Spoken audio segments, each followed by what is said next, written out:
So ಇವತ್ತು ಆ, ಕವಿರಾಜ ಮಾರ್ಗವನ್ನು ಕೇಂದ್ರವಾಗಿ ಇಟ್ಕೊಂಡು ಒಂದು ಸಣ್ಣ ಮಾತುಕತೆಯನ್ನು ಮಾಡೋಣ.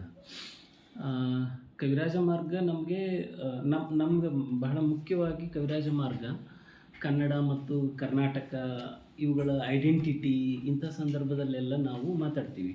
ಅಂದರೆ ಕವಿರಾಜ ಮಾರ್ಗ ಒಂದು ಶಾಸ್ತ್ರಕೃತಿ, ಅದು ಅಲಂಕಾರ ಕೃತಿ, ಕಾವ್ಯ ಮೀಮಾಂಸೆ ಈ ಎಲ್ಲ ಅಂಶಗಳಿದ್ದರೂ ಕೂಡ ಅವುಗಳು ಬೇರೆ, ಅವುಗಳೆಲ್ಲ ಇದ್ದೇ ಇರ್ತವೆ.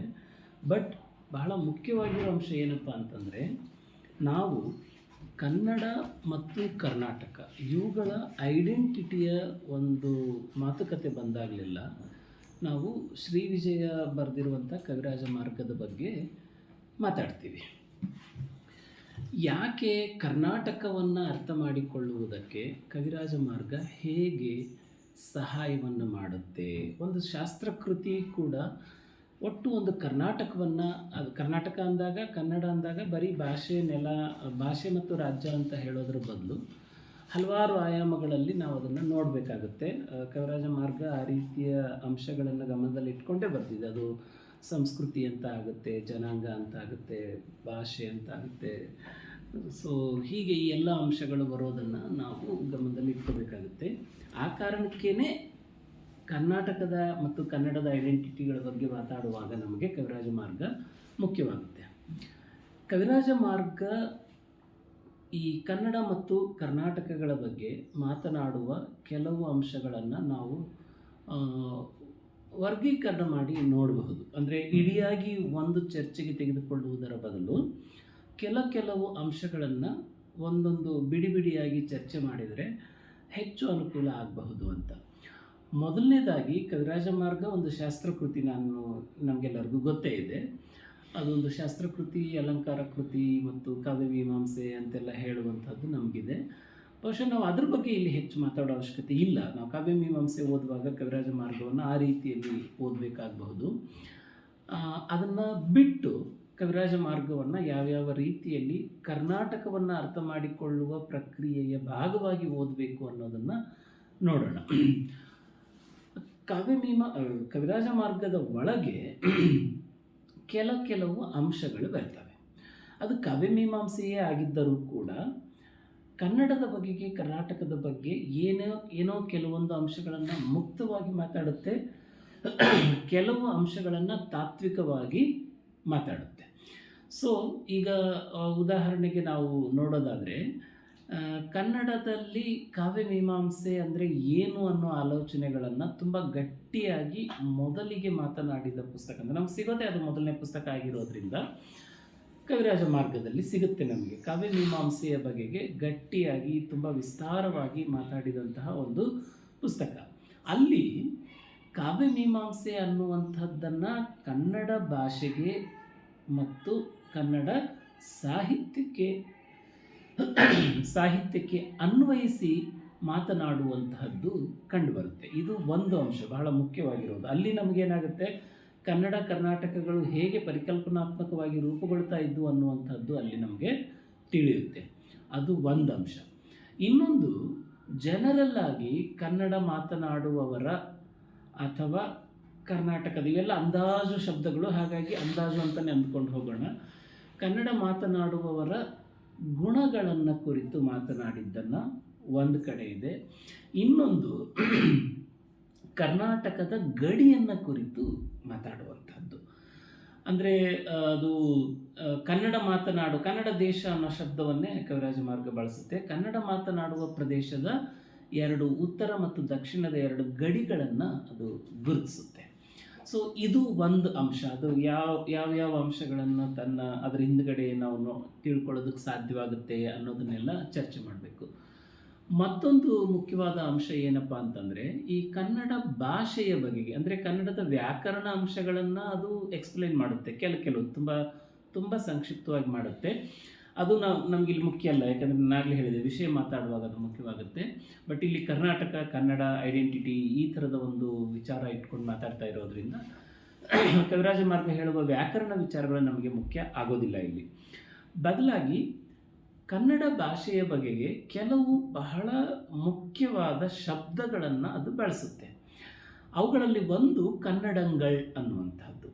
ಈ ಕನ್ನಡ ಅನ್ನುವಂಥದ್ದನ್ನು ಬಹುವಚನದೊಂದಿಗೆ ಬಳಸಿರುವಂಥದ್ದು ಇದೆಯಲ್ಲ, ದ್ಯಾಟ್ಸ್ ರಿಯಲಿ ವೆರಿ ವಂಡರ್ಫುಲ್. ಈಗಲೂ ಕೂಡ ಕನ್ನಡಂಗಳನ್ನುವಂಥದ್ದನ್ನು ಸಹಜವಾದ ಬಳಕೆಯಲ್ಲಿ ಕಾಣದೇ ಇರುವಂಥ ಪರಿಸ್ಥಿತಿ ಇರುವಾಗ, 1000 ವರ್ಷದ ಹಿಂದೆಯೇ ಕನ್ನಡಂಗಳನ್ನುವಂಥ ಬಹುವಚನದ ಶಬ್ದವೊಂದನ್ನು ಒಂದು ಭಾಷೆಗೆ ಬಳಸ್ತಾ ಇರೋದು ಬಹಳ ಮುಖ್ಯವಾದಂಥ ಒಂದು ವಿಚಾರ ಆಗುತ್ತೆ.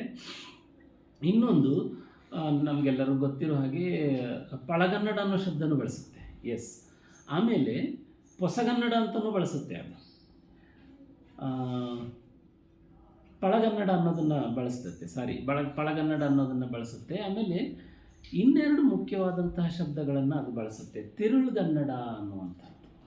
ಈ ತಿರುಳುಗನ್ನಡ ಅಂದರೆ ಏನು, ಪಳಗನ್ನಡ ಅಂದರೆ ಏನು, ಕನ್ನಡಂಗಳ್ ಅಂದರೆ ಏನು, ಅದನ್ನು ಯಾಕೆ ಹೇಳುತ್ತೆ, ಈ ಅಂಶಗಳನ್ನು ನಾವು ಒಂದು ಸಪರೇಟಾಗಿ ಮಾತಾಡಬೇಕಾಗತ್ತೆ. ಇನ್ನೊಂದು ಅಂಶ, ಈ 3-4 ಕೆಟಗರಿಗಳನ್ನು ನಾನು ಹೇಳಿದೆ. ಒಂದು ಕಾವ್ಯಮೀಮಾಂಸೆ, ಕನ್ನಡದ್ದೇ ಕಾವ್ಯಮೀಮಾಂಸೆ, ಅಥವಾ ಕನ್ನಡ ಭಾಷೆ ಮತ್ತು ಸಾಹಿತ್ಯವನ್ನು ಎದುರಿನಲ್ಲಿಟ್ಕೊಂಡು ಕಾವ್ಯಮೀಮಾಂಸೆ ಮಾತಾಡೋದು ಒಂದು. ನಾಡಿನವರ ಗುಣ ಸ್ವಭಾವಗಳನ್ನು ಹೇಳುವಂತಹದ್ದು ಇನ್ನೊಂದು. ನಾಡಿನ ಗಡಿಗಳನ್ನು ಗುರುತಿಸುವಂತಹದ್ದು ಮೂರನೆಯದು. ಕನ್ನಡ ಭಾಷೆಯ ಕೆಲವು ಪರಿಕಲ್ಪನೆಗಳನ್ನು ಪರಿಚಯಿಸುವಂತಹದ್ದು ನಾಲ್ಕನೇದು. ಇನ್ನೊಂದು ಕನ್ನಡ ಸಾಹಿತ್ಯಕ್ಕೇನೆ ಸಂಬಂಧಪಟ್ಟ ಕೆಲವು ವಿಶಿಷ್ಟವಾದ ಅಂಶಗಳನ್ನು ಅದು ಮಾತಾಡುತ್ತೆ. ಅದರಲ್ಲಿ ತನಗಿಂತ ಮುಂಚೆ ಕನ್ನಡದಲ್ಲಿ ಬರೆದಿದ್ದ ವಿದ್ವಾಂಸರ ಅಥವಾ ಸಾಹಿತಿಗಳ ಪಟ್ಟಿ ಕೊಡೋದು ಒಂದಿರಬಹುದು. ಅದಕ್ಕಿಂತ ಮುಖ್ಯವಾಗಿರುವಂಥದ್ದೇನು ಅಂತಂದರೆ, ಈ ಕೆಲವೊಂದು ಸಾಹಿತ್ಯ ಪ್ರಕಾರಗಳನ್ನು ಅದು ಪಟ್ಟಿ ಮಾಡುತ್ತೆ. ಬೇರೆ ಬೇರೆ ಸಾಹಿತ್ಯ ಪ್ರಕಾರಗಳನ್ನು ಅದು ಹೇಳುತ್ತೆ. ಬಟ್ ಬಹಳ ಮುಖ್ಯವಾಗಿ ಏನು ಅಂತಂದರೆ, ನಮಗೆ ಇದುವರೆಗೆ ಲಭ್ಯವಾಗಿಲ್ಲದಂತಹ ಕೆಲವು ಸಾಹಿತ್ಯ ಅಂದರೆ ಬರಹದಲ್ಲಿ ಲಭ್ಯವಾಗಿಲ್ಲದ ಕೆಲವು ಸಾಹಿತ್ಯ ಪ್ರಕಾರಗಳನ್ನು ಅದು ಓವನಿಗೆ ಮೊದಲಾದ ಒನಕೆ ವಾಡು ಮೊದಲಾದವುಗಳನ್ನೆಲ್ಲ ಹೇಳುತ್ತೆ. ಇದು ಒಂದು ಪಾಯಿಂಟು. ಈಗ ಇನ್ನೂ ಒಂದು ಪಾಯಿಂಟು, ಬಹಳ ಮುಖ್ಯವಾಗಿ ನಾವು ಚರ್ಚೆ ಮಾಡಬೇಕಾಗಿರುವಂತಹ ಪಾಯಿಂಟು ಏನಪ್ಪ ಅಂತಂದರೆ, ಕನ್ನಡ ಕಾವ್ಯಮೀಮಾಂಸೆಗೆ ಸಂಬಂಧಪಟ್ಟ ಕೆಲವು ಅಂಶಗಳು. ಅಂದರೆ ಮೊದಲನೆಯ ಪಾಯಿಂಟೇನೆ ಕನ್ನಡ ಕಾವ್ಯಮೀಮಾಂಸೆ ಅಂತ ಹೇಳಿದ್ದೆ ನಾನು. ಅಂದರೆ ಅದನ್ನು ಕನ್ನಡ ಕಾವ್ಯಮೀಮಾಂಸೆ ಅನ್ನೋದನ್ನು ಜನರಲ್ ಟರ್ಮ್ ಥರ ತೆಗೆದುಕೊಳ್ಳಿ. ಇಲ್ಲಿ ಅದನ್ನು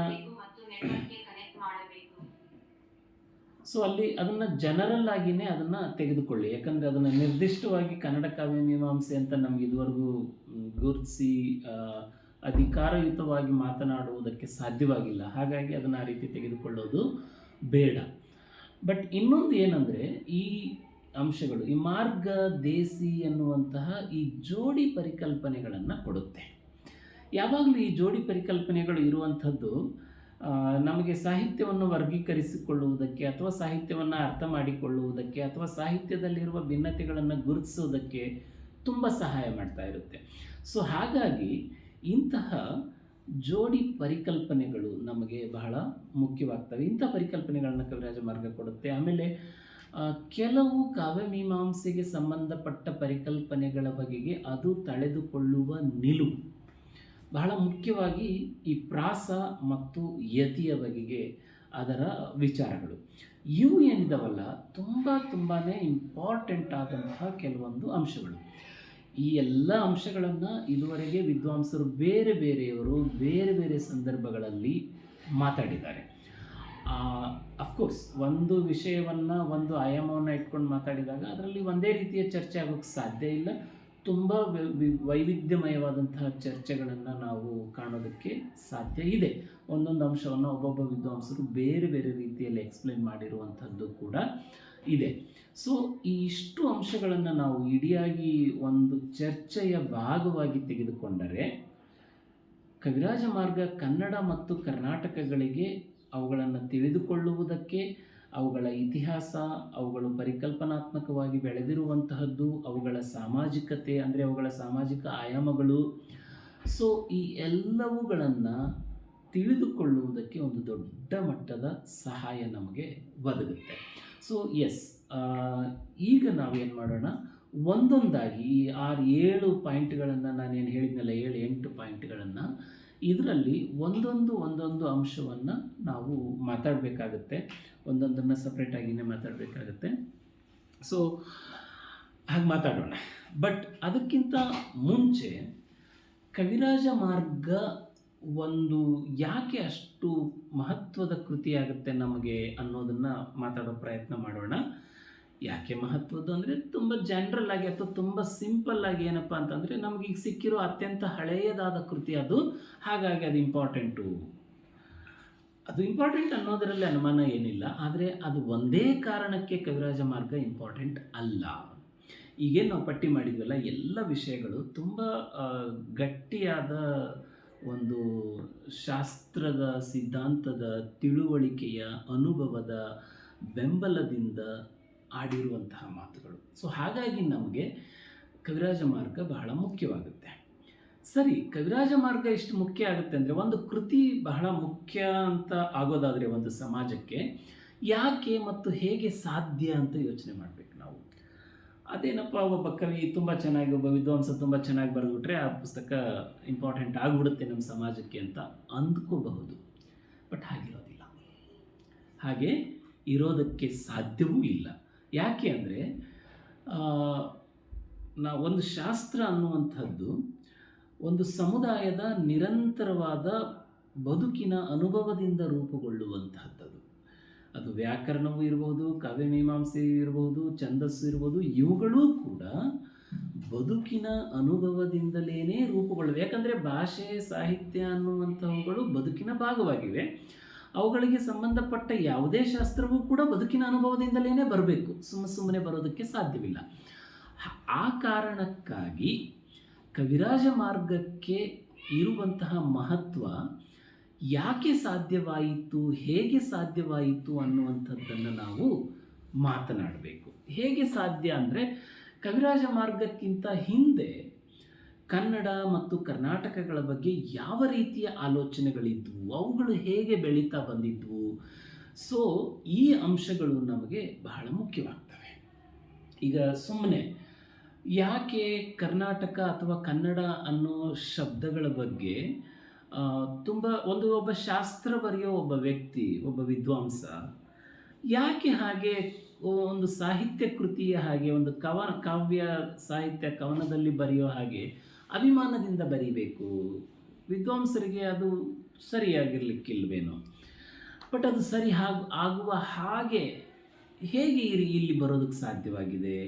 ಹಾಗಾದರೆ ಕನ್ನಡ ಮತ್ತು ಕರ್ನಾಟಕಗಳು ಅಂದಿಗೆ ಅಂದರೆ ಕವಿರಾಜ ಮಾರ್ಗಕ್ಕಿಂತ ಹಿಂದೆ ಯಾವ ರೀತಿಯಲ್ಲಿ ಕನ್ನಡ ಮಾತನಾಡುವ ಈ ಪರಿಸರದಲ್ಲಿ, ಈ ಜನಾಂಗದಲ್ಲಿ, ಈ ಸಮುದಾಯದಲ್ಲಿ ಯಾವ ರೀತಿಯಲ್ಲಿ ಅವುಗಳು ಬೇರೂರಿದ್ದವು ಅಥವಾ ಬೆಳೆದಿದ್ದವು, ಅಥವಾ ಅದು ನಿಜವಾಗಿಯೂ ಒಂದು ಪರಿಕಲ್ಪನೆಯಾಗಿ ಬೆಳೆದಿದ್ದುವೆ ಅನ್ನೋದನ್ನು ನಾವು ನೋಡಬೇಕಾಗತ್ತೆ. ಈಗ ಇದ್ದಕ್ಕಿದ್ದ ಹಾಗೆ ಕನ್ನಡ ಅನ್ನುವಂಥದ್ದನ್ನು ಒಂದು ಪರಿಕಲ್ಪನೆಯಾಗಿ ಶ್ರೀವಿಜಯನೇ ತೆಗೆದುಕೊಂಡು ಬಂದ ಅಂತ ಹೇಳುವುದಕ್ಕೆ ಸಾಧ್ಯವಿಲ್ಲ. ಯಾಕೆ ಸಾಧ್ಯ ಇಲ್ಲ ಅಂತಂದರೆ ಅವುಗಳನ್ನು ಪರಿಕಲ್ಪನೆಯಾಗಿ ಶ್ರೀವಿಜಯ ತನ್ನ ಕೃತಿಯಲ್ಲಿ ಬಳಸುವಾಗ ಅವುಗಳಿಗೆ ಹಲವಾರು ಹಿನ್ನೆಲೆಗಳಿವೆ ಅನ್ನುವಂಥದ್ದು ನಮಗೆ ಬಳಕೆಯಲ್ಲೇ ಗೊತ್ತಾಗುತ್ತೆ. ಹಾಗಾದರೆ ಆ ಹಿನ್ನೆಲೆಗಳು ಯಾವಿರಬಹುದು, ಇವುಗಳನ್ನು ನಾವು ಒಂದು ಸ್ವಲ್ಪ ಇವತ್ತು ಒಂದೆರಡು ಮೂರು ಅಂಶಗಳನ್ನು ಮಾತಾಡೋಣ. ಈಗ ನಾನಾಗಲೇ ಹೇಳಿದೆ, ಕನ್ನಡ ಸಾಹಿತ್ಯ ಮತ್ತು ಕನ್ನಡ ಭಾಷೆ ಇವುಗಳನ್ನು ಎದುರುಗಡೆ ಇಟ್ಕೊಂಡು ಕಾವ್ಯಮೀಮಾಂಸೆಯ ತತ್ವ ಸಿದ್ಧಾಂತಗಳನ್ನು ಶ್ರೀವಿಜಯ ಮಾತಾಡ್ತಾನೆ. ನಮಗೆಲ್ಲರಿಗೂ ಗೊತ್ತಿರೋ ಹಾಗೆ ಮತ್ತು ನಮ್ಮ ಹಿರಿಯ ವಿದ್ವಾಂಸರು ತುಂಬ ಸ್ಪಷ್ಟವಾಗಿ ತೋರಿಸಿರೋ ಹಾಗೆ ಶ್ರೀವಿಜಯ ಕಾವ್ಯಮೀಮಾಂಸೆಯನ್ನು ಬರೆಯುವುದಕ್ಕೆ ಸಂಸ್ಕೃತದ ಕಾವ್ಯಮೀಮಾಂಸೆಯನ್ನು ಬಹಳ ಮುಖ್ಯವಾಗಿ ದಂಡಿ ಮತ್ತು ಭಾಮಹರನ್ನು ಅವಲಂಬಿಸಿದ್ದಾನೆ ಅನ್ನುವಂಥದ್ದು ನಮ್ಗೆ ಗೊತ್ತಿದೆ. ಎಷ್ಟೋ ಪದ್ಯಗಳನ್ನು ಇದ್ದಕ್ಕಿದ್ದ ಹಾಗೆಯೇ ಟ್ರಾನ್ಸ್ಲೇಟ್ ಮಾಡಿದ ಹಾಗೆ ಕೊಟ್ಟಿರುವಂಥದ್ದು ಶಾಸ್ತ್ರದಲ್ಲಿ ಇದೆಲ್ಲ ಆಗುತ್ತೆ ತುಂಬ ಸಹಜವಾಗಿ. ಸೊ ಸಂಸ್ಕೃತದ ಕಾವ್ಯಮೀಮಾಂಸೆಯ ಸಿದ್ಧಾಂತಗಳನ್ನು, ಪರಿಕಲ್ಪನೆಗಳನ್ನು, ವಿಚಾರಗಳನ್ನು, ಪರಿಭಾಷೆಗಳನ್ನು ಇದ್ದ ಹಾಗೆಯೇ ತೆಗೆದುಕೊಂಡು ಬಂದು ಮಾತನಾಡುವುದು ತುಂಬ ದೊಡ್ಡ ಪ್ರಮಾಣದಲ್ಲಿದ್ದರೂ ಅದಕ್ಕೆ ಎದುರಾಗಿ ಅಂದರೆ ಸಂಸ್ಕೃತ ಕಾವ್ಯಮೀಮಾಂಸೆಯನ್ನು ಇಟ್ಟುಕೊಂಡು ಬೇರೆ ರೀತಿಯ ಮಾತುಕತೆಗಳನ್ನು ಕೂಡ ಕವಿರಾಜ ಮಾರ್ಗ ಬೆಳೆಸುತ್ತೆ. That is very important. ಈಗ ಸುಮ್ಮನೆ ಯೋಚನೆ ಮಾಡೋಣ, ಕವಿರಾಜ ಮಾರ್ಗಕ್ಕಿಂತ ಮುಂಚೆ ಸ್ವಲ್ಪ ಪರಿಗಣಿಸುವಷ್ಟು ದೊಡ್ಡ ಪ್ರಮಾಣದ ಸಾಹಿತ್ಯ ಅನ್ನುವಂತಹದ್ದು ಇರದೇ ಇದ್ದಿದ್ದರೆ ಕವಿರಾಜ ಮಾರ್ಗ ಈ ಮಟ್ಟದ ಕಾವ್ಯಮೀಮಾಂಸೆಯ ಮಾತುಕತೆಯನ್ನು ಕನ್ನಡದಲ್ಲಿ ಮಾತನಾಡುವುದಕ್ಕೆ ಸಾಧ್ಯವಿತ್ತೆ? ಅಲ್ಲಿಗೆ ನಮಗೆ ಕವಿರಾಜ ಮಾರ್ಗಕ್ಕಿಂತ ಹಿಂದೆ ಇರುವ ಸಾಹಿತ್ಯದ ಚಟುವಟಿಕೆಗಳು ಮತ್ತು ಸಾಹಿತ್ಯವನ್ನು ತಿಳಿದುಕೊಳ್ಳುವ ಕಾವ್ಯಮೀಮಾಂಸೆ, ಛಂದಸ್ಸು, ವ್ಯಾಕರಣ ಎನ್ನುವಂತಹ ಚಟುವಟಿಕೆಗಳು ಇದ್ದಿರೋದ್ರ ಬಗ್ಗೆ ಕೂಡ ನಮಗಿಲ್ಲಿ ಮಾಹಿತಿ ಸಿಕ್ಕಿಬಿಡುತ್ತೆ. ಈಗ ಇಡಿಕಿರಿದಿರುವಂತಹ ಪಾರಿಭಾಷಿಕಗಳನ್ನು ನಾವು ನೋಡಿದಾಗ ಅದು ಕಾವ್ಯಮೀಮಾಂಸೆಯ ಪಾರಿಭಾಷಿಕಗಳಾಗಿರ್ಬೋದು, ವ್ಯಾಕರಣದ ಪಾರಿಭಾಷಿಕಗಳಾಗಿರ್ಬೋದು, ತುಂಬ ಪರಿಭಾಷೆಗಳನ್ನು ಅನಿವಾರ್ಯವಾಗಿ ಶಾಸ್ತ್ರಕೃತಿಯಲ್ಲಿ ತರಬೇಕಾಗತ್ತೆ. ಶ್ರೀ ವಿಜಯ ಕೂಡ ತೆಗೆದುಕೊಂಡು ಬರ್ತಾನೆ. ಆ ಪರಿಭಾಷೆಗಳನ್ನು ಕವಿರಾಜ ಮಾರ್ಗ ತನ್ನ ಕೃತಿಯಲ್ಲಿ ಬಳಸುವಂಥ ರೀತಿಯನ್ನು ನೋಡಿದರೆ ಆ ಪರಿಭಾಷೆಗಳು ಅಂದಿನ ಕನ್ನಡ ವಿದ್ವತ್ ವಲಯಕ್ಕೆ ಹೊಸವುಗಳೇನಲ್ಲ. ಅದುವರೆಗೆ ಇದಾಗಲೇ ವ್ಯಾಕರಣ ಮೀಮಾಂಸೆಯ ಪರಿಕಲ್ಪನೆಗಳ ಪರಿಚಯ ಕನ್ನಡಿಗರಿಗೆ, ಕನ್ನಡ ವಿದ್ವತ್ ವಲಯಕ್ಕೆ, ಕನ್ನಡಿಗರಿಗೆ ಇನ್ ದ ಸೆನ್ಸ್ ವಿದ್ವತ್ ವಲಯಕ್ಕೆ ಇತ್ತು ಅನ್ನುವಂಥದ್ದು ನಮಗೆ ಅಲ್ಲಿ ಆ ಕೃತಿಯನ್ನು ಓದ್ತಾ ಇರುವಾಗಲೇ ಗೊತ್ತಾಗುತ್ತೆ. ಸೊ ಹಾಗಾದರೆ ಅದುವರೆಗೆ ಇದ್ದ ಸಾಹಿತ್ಯ ಹೇಗಿತ್ತು ಅನ್ನುವಂಥದ್ದು ಕವಿರಾಜ ಮಾರ್ಗ ಈ ಹಂತಕ್ಕೆ ಬರುವುದಕ್ಕೆ, ಈ ಹಂತದ ಚರ್ಚೆಯನ್ನು ಮಾಡುವುದಕ್ಕೆ, ಅದರ ವಿವಿಧ ಆಯಾಮಗಳನ್ನು ತರೋದಕ್ಕೆ ಸಾಧ್ಯವಾಗಿರುತ್ತೆ. ಸೊ ಒಂದು ಕಡೆ ಕರ್ನಾಟಕ ಅನ್ನುವಂಥದ್ದು ಪರಿಕಲ್ಪನಾತ್ಮಕವಾಗಿ ರೂಪುಗೊಂಡಿರುವಂಥದ್ದನ್ನು ನೋಡಬೇಕಾಗುತ್ತೆ, ಮತ್ತು ಕನ್ನಡ ಸಾಹಿತ್ಯ ಮತ್ತು ಸಾಹಿತ್ಯಕ್ಕೆ ಸಂಬಂಧಪಟ್ಟ ಚಟುವಟಿಕೆಗಳು, ಚರ್ಚೆಗಳು ಏನಿದ್ದು ಹೇಗಿದ್ದು ಅನ್ನುವಂಥದ್ದನ್ನು ನಾವು ನೋಡಬೇಕಾಗುತ್ತೆ. ಸೊ ಆಗ ಕವಿರಾಜ ಮಾರ್ಗ ಎಂ ಕಲಬುರ್ಗಿ ಅವರ ಥೀಸಿಸ್ ಇದೆ ನೋಡಿ, ಕವಿರಾಜ ಮಾರ್ಗ ಪರಿಸರದ ಕನ್ನಡ ಸಾಹಿತ್ಯ ಅಂತ. ಅದು ಒಟ್ಟು ಕನ್ನಡದ ಇತಿಹಾಸದಲ್ಲಿ, ಬರೀ ಸಾಹಿತ್ಯ ಅಲ್ಲ, ಒಟ್ಟು ಕನ್ನಡ ಭಾಷೆಯ ಮತ್ತು ಸಮಾಜ ಸಂಸ್ಕೃತಿಯ ಇತಿಹಾಸದಲ್ಲಿನೇ ಒಂದು ದೊಡ್ಡ ಮೈಲುಗಲ್ಲನ್ನಾಗಿ ಇಟ್ಟು ಕವಿರಾಜ ಮಾರ್ಗಕ್ಕಿಂತ ಮೊದಲಿನ ಕನ್ನಡ ಸಾಹಿತ್ಯ ಮತ್ತು ಕವಿರಾಜ ಮಾರ್ಗಕ್ಕಿಂತ ನಂತರದ ಕನ್ನಡ ಸಾಹಿತ್ಯ ಅಂತ ಎರಡು ಭಾಗ ಮಾಡಿಕೊಂಡು ಚರ್ಚೆ ಮಾಡುವಂಥದ್ದನ್ನು ನಾವು ನೋಡ್ತೀವಿ.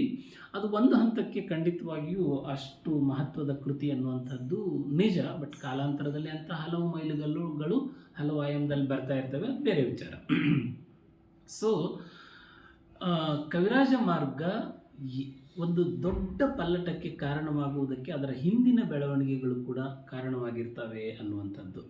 ಈಗ ಸುಮ್ಮನೆ ಕರ್ನಾಟಕ ಅನ್ನೋ ಶಬ್ದಗಳ ಬಗ್ಗೆ ನಾವು ತೆಗೆದುಕೊಳ್ಳೋದಾದರೆ, ಈ ಕನ್ನಡ ಅನ್ನೋದು ಕರ್ನಾಟ ಅನ್ನೋ ಶಬ್ದ ಸಂಸ್ಕೃತದಲ್ಲಿ ಬೇರೆ ಬೇರೆ ಕಡೆ ಹಲವಾರು ಕಡೆ ಸಿಗುತ್ತೆ ಅನ್ನುವಂಥದ್ದು ನಮಗೆ ಗೊತ್ತು, ಮತ್ತು ಆ ಶಬ್ದದ ಚರ್ಚೆ, ಅರ್ಥ, ವಿವರಣೆ ಸಾಕಷ್ಟು ದೊಡ್ಡ ಪ್ರಮಾಣದಲ್ಲಿದೆ. ಬಟ್ ಸ್ಟಿಲ್ ನಮಗೆ ಹಾಗಂದ್ರೆ ಏನು ಅಂತ ಇನ್ನೂ ಗೊತ್ತಾಗಿಲ್ಲ.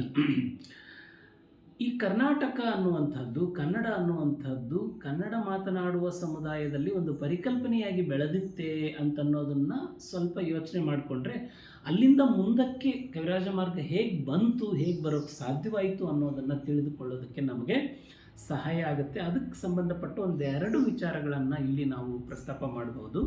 ಒಂದು 2 ಅಥವಾ 3 ಅಂತ ಹೇಳಬಹುದು. ಇದನ್ನು ನೇರವಾಗಿ ನಾವು ಬಾದಾಮಿ ಚಾಲುಕ್ಯರಿಂದ ತೆಗೆದುಕೊಳ್ಳೋಣ, ಆ ಕಾಲದಿಂದ ತೆಗೆದುಕೊಳ್ಳೋಣ. ಯಾಕಂದರೆ ಅದಕ್ಕಿಂತ ಹಿಂದಿನದು ಇಷ್ಟು ಗಟ್ಟಿಯಾದ ಎವಿಡೆನ್ಸ್ಗಳು ನಮಗೆ ಸಿಗೋದಿಲ್ಲ. ಕನ್ನಡ ಮತ್ತು ಕರ್ನಾಟಕ ಪರಿಕಲ್ಪನಾತ್ಮಕವಾಗಿ ಬೆಳೆದಿದ್ದವು ಅಂತ ಹೇಳೋದಕ್ಕೆ ಬಾದಾಮಿ ಚಾಲುಕ್ಯರ ಕಾಲಕ್ಕೆ ಬಹಳ ಮುಖ್ಯವಾದ ಆಧಾರಗಳು ನಮಗೆ ಸಿಗ್ತವೆ.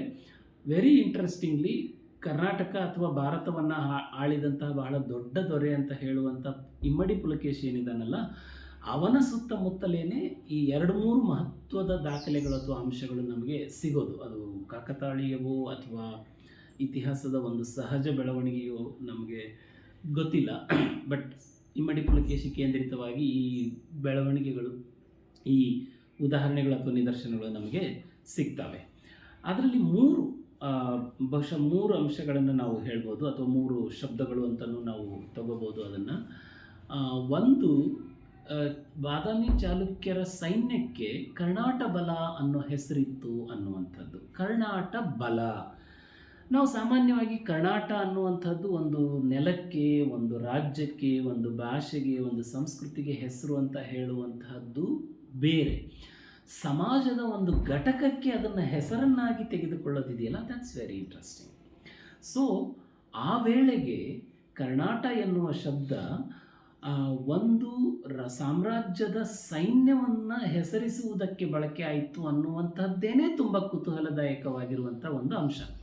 ಸೊ ಇದು ಏನು ಹೇಳ್ಕೊಡುತ್ತೆ ಅಂದರೆ ಅಷ್ಟು ವೇಳೆಗೆ ಆಗಲೇನೆ ಆ ವೇಳೆಗೆ ಆಗಲೇನೆ ಕರ್ನಾಟ ಅನ್ನುವಂಥದ್ದು ಪರಿಕಲ್ಪನೆಯಾಗಿ ಬೆಳೆದು ಬಿಟ್ಟಿತ್ತು ಅನ್ನುವಂಥದ್ದು ನಮಗಲ್ಲಿ ಗೊತ್ತಾಗುತ್ತೆ.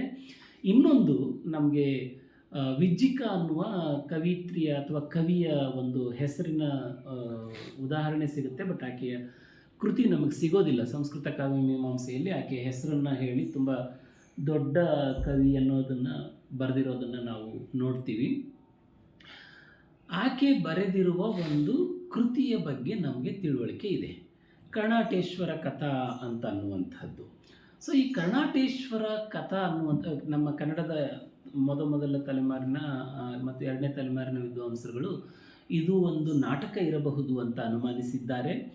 ಆಮೇಲೆ ಆ ನಾಟಕ ಕರ್ನಾಟೇಶ್ವರನಿಗೆ ಸಂಬಂಧಪಟ್ಟಿರಬಹುದು ಅಂತ ಅನುಮಾನಿಸಿದ್ದಾರೆ. ಕರ್ನಾಟೇಶ್ವರ ಯಾರು ಇಲ್ಲಿ ಅಂದರೆ ಇಮ್ಮಡಿ ಪುಲಕೇಶಿ. That's very interesting. ಬಹುಶಃ ಇಮ್ಮಡಿ ಪುಲಕೇಶಿಯ ಸೊಸೆ ಇರಬೇಕು ವಿಜ್ಜಿಕ ಅಂತ ಅನ್ನೋ ತಿಳುವಳಿಕೆ ಇದೆ. ಸೊ ಒಂದು ಸಾಹಿತ್ಯ ಕೃತಿಗೆ ಕರ್ನಾಟೇಶ್ವರ ಅನ್ನುವ ಹೆಸರು ಬರುತ್ತೆ ಅನ್ನೋದಾದರೆ, ಈಗ ನಾವು ಅದಕ್ಕಿಂತ ಮುಂಚೆ ಕರ್ನಾಟೇಶ್ವರ ಅಂತ ಹೆಸರನ್ನು ಪಡೆದುಕೊಂಡಿರುವ ಇಮ್ಮಡಿ ಪುಲಕೇಶಿಯ ಬಗೆಗೆ ನಾವು ಮಾತಾಡಬೇಕು. ಇಮ್ಮಡಿ ಪುಲಕೇಶಿ ಕನ್ನಡದಲ್ಲಿ ಸಿನಿಮಾ ಬಂದಾಗ ಇಮ್ಮಡಿ ಪುಲಕೇಶಿಯನ್ನು ಹೊಗಳಿ ಹಾಡುವ ಒಂದು ಹಾಡಿನಲ್ಲಿ ಈ ಶಬ್ದದ ಬಳಕೆಯನ್ನು ಕೂಡ ನಾವು ಗಮನಿಸ್ಬೋದು. ಸೊ ಹಾಗಾದರೆ ನಮಗೆ ಏನು ಗೊತ್ತಾಗುತ್ತೆ ಅಂತಂದರೆ, ಇಮ್ಮಡಿ ಪುಲಕೇಶಿಯ ಜೊತೆಗೆ ಇಂತಹ ಪದಗಳು ಹೆಸರಿನ ಜೊತೆಗೆ ಆ ವ್ಯಕ್ತಿಯ ಜೊತೆಗೆ ಈ ಕರ್ನಾಟೇಶ್ವರ ಇಂತಹ ಶಬ್ದಗಳು ಅಂಟ್ಕೊಂಡಿದ್ದು ಅನ್ನುವಂಥದ್ದು ಗೊತ್ತಾಗುತ್ತೆ. ಸೊ ಹಾಗಾದರೆ ಕರ್ನಾಟ ಎನ್ನುವ ಒಂದು ಪದ ಅದನ್ನು ಆಳುವ ದೊರೆಯ ವರ್ಣನೆಗೆ ಒಂದು ನಾಮಪದವಾಗಿ, ಒಂದು ಹೆಸರಿಸುವ ಪದವಾಗಿ ಬಳಕೆಯಾಗಿರುವಂಥದ್ದು ನಮಗೆ ಗೊತ್ತಾಗುತ್ತೆ.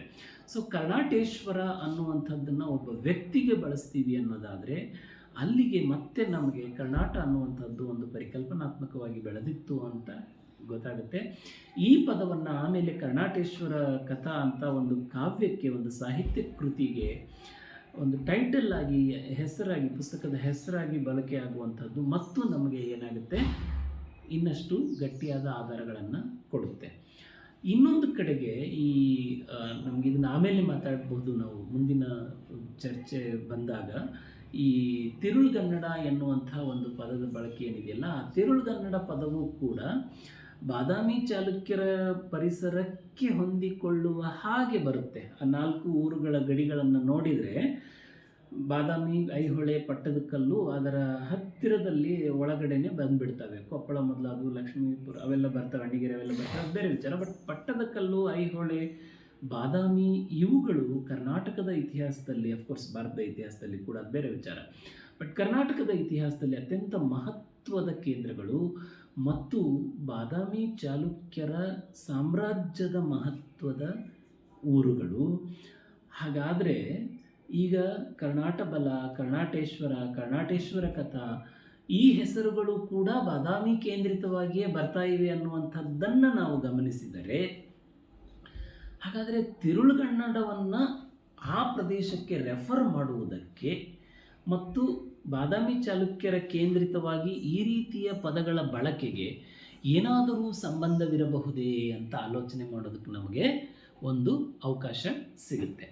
ಸೊ ಹಾಗಾದರೆ ಈ ಆಲೋಚನೆಗಳು ಕೂಡ, ಅಂದರೆ ತಿರುಳುಗನ್ನಡದ ಬಗೆಗಿನ ಪ್ರಸ್ತಾವನೆ ಕೂಡ ಕವಿರಾಜ ಮಾರ್ಗವೇನೇ ಹುಡುಕಿ ಗುರುತಿಸಿ ಈ ಭಾಗದ್ದು ತಿರುಳುಗನ್ನಡ ಅಂತ ಹೇಳಿದ್ದಾರೆ ಅಂತ ಅನ್ನುವಂಥ ರೀತಿಯಲ್ಲಿ ಇಲ್ಲವೇ ಇಲ್ಲ. ಆ ತಿಳುವಳಿಕೆ ಕವಿರಾಜ ಮಾರ್ಗಕ್ಕಿಂತ ಮುಂಚೆನೇ ಬೆಳೆದಿತ್ತು ಅನ್ನೋ ರೀತಿಯಲ್ಲಿ ನಮಗೆ ಅರ್ಥ ಆಗುತ್ತೆ. ಸೊ ಹಾಗಾಗಿ ಈ ಅಂಶಗಳನ್ನು ನಾವು ಗಮನದಲ್ಲಿಟ್ಕೋಬೇಕಾಗತ್ತೆ.